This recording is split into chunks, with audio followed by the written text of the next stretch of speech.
Hi hello. അപ്പോൾ ഈ video purely admission കിട്ടാത്ത അല്ലെങ്കിൽ സെക്കൻഡ് അലോട്ട്മെന്റിന് വേണ്ടിയിട്ട് വെയിറ്റ് ചെയ്തിരിക്കുന്ന ടെമ്പററി അഡ്മിഷൻ എടുത്തിട്ടുള്ള വിദ്യാർത്ഥികൾക്ക് വേണ്ടിയിട്ടാണ്. നിങ്ങൾ ഡീമോട്ടിവേറ്റഡ് ആയിട്ടിരിക്കുകയാണെങ്കിൽ ഹാപ്പി ആയിട്ടിരിക്കുകയാണ്, നമുക്ക് അഡ്മിഷൻ കിട്ടും. അപ്പോൾ നിലവിൽ ഇപ്പോൾ കുട്ടികൾ നേരിടുന്ന SSLC പരീക്ഷ കഴിഞ്ഞ് +1 അഡ്മിഷന് വേണ്ടി കാത്തിരിക്കുന്ന കുട്ടികൾ നേരിടുന്ന ഏറ്റവും വലിയ വിഷയം ഒന്ന്, ഇഷ്ടപ്പെട്ട സ്കൂളിൽ അഡ്മിഷൻ കിട്ടിയിട്ടില്ല എന്നുള്ളതാണ്. രണ്ടാമത്തത്, ഇഷ്ടപ്പെട്ട സബ്ജക്റ്റ് കിട്ടിയിട്ടില്ല എന്നുള്ളതാണ്. പിന്നെ ഏകദേശം 2 ലക്ഷത്തോളം വരുന്ന വിദ്യാർത്ഥികൾക്ക് നിലവിൽ ഇതുവരെ അഡ്മിഷനേ കിട്ടിയിട്ടില്ല. സോ നിങ്ങൾ വിഷമിക്കേണ്ട, സെക്കൻഡ് അലോട്ട്മെന്റും തേർഡ് അലോട്ട്മെന്റും ഒക്കെ പുറകിനായിട്ട് വരും. നിലവിൽ നമുക്ക് അറിയാൻ കഴിഞ്ഞിട്ടുള്ളത് ജൂൺ 22-ന് സെക്കൻഡ് അലോട്ട്മെന്റ് പബ്ലിഷ് ചെയ്യുമെന്നാണ്. പക്ഷെ ഇതുവരെയുള്ള ഒരു ട്രെൻഡ് നോക്കിക്കഴിഞ്ഞാൽ ഈ എക്സാക്ട് ദിവസത്തിന് ഒരു ദിവസം മുമ്പേ ആയിട്ട് ഔദ്യോഗിക സൈറ്റിൽ ഇതിന്റെ ഫലം പ്രഖ്യാപിക്കുന്നതാണ്. സോ നമുക്ക് ഒരു 21-ന് തന്നെ സെക്കൻഡ് അലോട്ട്മെന്റ് പ്രതീക്ഷിക്കാം. ഇനി സെക്കൻഡ് അലോട്ട്മെന്റിലേക്ക് പരിഗണിക്കുന്നത് ആരൊക്കെയാണെന്ന് നിലവിൽ ഈ പറഞ്ഞതുപോലെ തന്നെ ഇതുവരെ അലോട്ട്മെന്റിൽ ഒന്നും വരാത്ത, അതോടൊപ്പം തന്നെ ടെമ്പററി ആയിട്ടുള്ള അഡ്മിഷൻ എടുത്തിട്ടുള്ള കുട്ടികളാണ്. പെർമനന്റ് അഡ്മിഷൻ എടുത്തിട്ടുള്ള കുട്ടികൾക്കൊന്നും അവരെ ഒന്നും സെക്കൻഡ് അലോട്ട്മെന്റിലേക്ക് പരിഗണിക്കില്ല.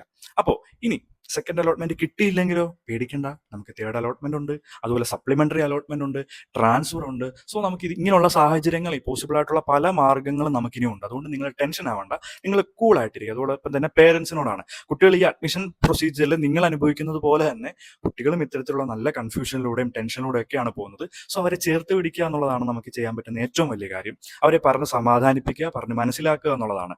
പിന്നെ ഇപ്പൊ സെക്കൻഡ് അലോട്ട്മെന്റ് വന്നു കഴിഞ്ഞു കഴിഞ്ഞാൽ നമുക്ക് ഇഷ്ടപ്പെടാത്ത സബ്ജക്റ്റുകളൊക്കെ കിട്ടുന്നവരുണ്ടായിരിക്കും. അപ്പൊ നമ്മൾ ആ ഒരു സബ്ജക്റ്റിനോട് വേറൊരു വഴിയുമില്ലെങ്കിൽ ആ ഒരു സബ്ജക്റ്റിനോട് പൊരുത്തപ്പെടുക എന്നുള്ളതാണ്. സയൻസ് പ്രതീക്ഷിച്ചിരുന്ന ആൾക്ക് മേ ബി കൊമേഴ്സ് ആയിരിക്കും കിട്ടുന്നത്. പ്യുവർലി നമുക്കറിയാം, അഡ്മിഷൻ എന്ന് പറയുന്നത് നമ്മുടെ 10ാം ക്ലാസ്സിലെ പരീക്ഷയുടെ മാർക്കിന്റെ അടിസ്ഥാനത്തിലും പിന്നെ ചില ബോണസ് പോയിന്റിന്റെയും ഒക്കെ അടിസ്ഥാനത്തിലാണ്.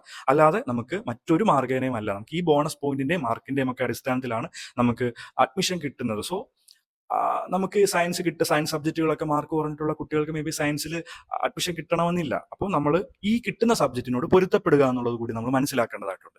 അപ്പോൾ ആ സബ്ജക്റ്റ് ഇപ്പം സയൻസ് ആണ് പ്രതീക്ഷിച്ചത്, പക്ഷെ ഞങ്ങൾക്ക് കൊമേഴ്സ് ആണ് കിട്ടിയത് സാർ, അപ്പോൾ ഞങ്ങൾ ഇനി എന്താ ചെയ്യേണ്ടതെന്നൊക്കെ ചോദിക്കുന്ന ഒത്തിരി കുട്ടികളുണ്ട്. അപ്പം നമ്മൾ അലോട്ട്മെന്റിന് വേണ്ടിയിട്ട് വെയിറ്റ് ചെയ്യുക. അതല്ലാതെ കൊമേഴ്സ് കിട്ടിയിട്ടുള്ള കുട്ടികൾ കൊമേഴ്സ് എന്ന് പറഞ്ഞ ഒരു സബ്ജക്റ്റ് പഠിച്ചു കഴിഞ്ഞാൽ എന്തൊക്കെ ഓപ്പർച്യൂണിറ്റീസ് അവൈലബിൾ ആയിട്ടുണ്ട് എന്നൊക്കെ നമുക്ക് യൂട്യൂബിൽ തന്നെ ജസ്റ്റ് ഒന്ന് സെർച്ച് ചെയ്താൽ നമുക്ക് മനസ്സിലാക്കാൻ വേണ്ടി പറ്റും. അപ്പോൾ എല്ലാ സബ്ജക്റ്റിനും അതിൻ്റെതായിട്ടുള്ള മേന്മകൾ തന്നെയുണ്ട്.